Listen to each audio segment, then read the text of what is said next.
Upaya guna mengetahui fakta sejarah areal batas perkebunan, kami melakukan penelusuran ke lapangan. Di lokasi yang berbatasan dengan lahan milik perhutani, kami dapati fakta adanya batas perkebunan. Ini punya kita. Nah, tapi dulu pemasangan saya didatangi dari Malang juga. Tokda Malang. Iya, Tokda Malang, terus dipakai satelit juga ini. Nah, saya masangnya antara saya dan perhutani itu bareng. Ini dulu saya dari kebun pihak kebun saya yang tanam, ya, pihak perhutani ini ya. Jainul yang tanam ini. 80-an saya sudah cocok tanam di sana di areal perkebunan.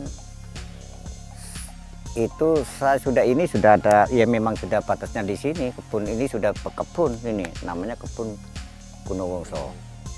Di sana juga ada perumahan, bukan perumahan kampung, itu termasuk perumahan Kediri, termasuk karyawan kebun. Saya pun juga kasarnya itu saya ikut tani di areal perkebunan, juga ada di sana juga, di dalam areal perkebunan.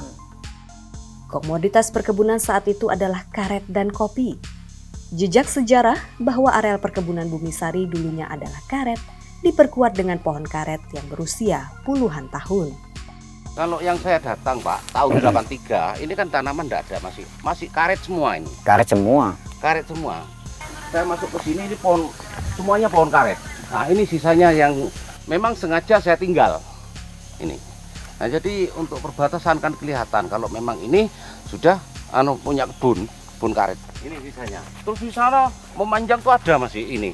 Tiap pinggir kebun ini, pinggiran ini, perbatasan ini masih saya sisakan, pasti ada pohon karet gini. Saya kerja itu sudah karet, ini kan punya kebun, setelah ditebang saya juga ikut tani di perkebunan. Jadi ikut coke juga? Iya, kalau coke itu kan hanya kalau sama dapat 10 karung, itu ndak diparun, ndak nama coke itu. Ada 3 kebun itu, ada yang tepak mandur yang kasihan pada petaninya itu paling hanya kasih 2. Fakta menyatakan bahwa sejak 1911 areal ini adalah perkebunan karet dan kopi yang saat itu dikelola oleh Namlos Fenotikov atau NV Pakoda.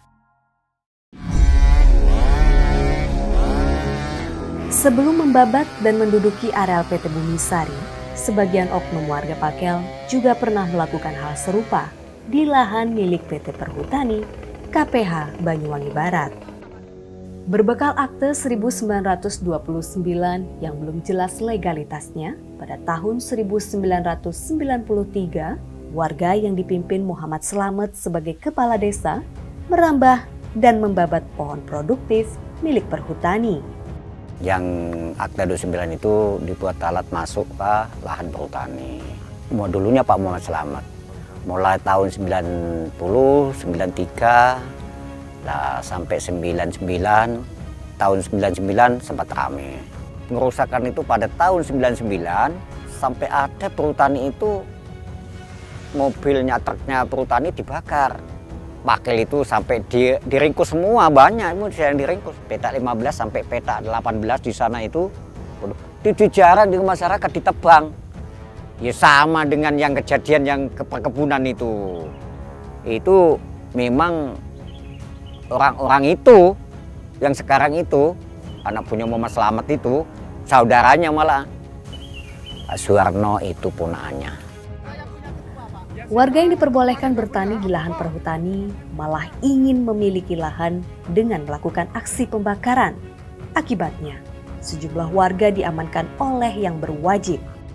Sebetulnya kalau tidak ada pembakaran itu yang kerja di tani ya tidak apa-apa, karena memang itu ada tebangan total, diremajakan dengan perhutani, kan begitu ya. Nah itu memang sebetulnya saya juga ikut tani kok di perhutani. Setelah saya begitu, pindah saya di perkebunan karena ada tebangan karet namanya itu.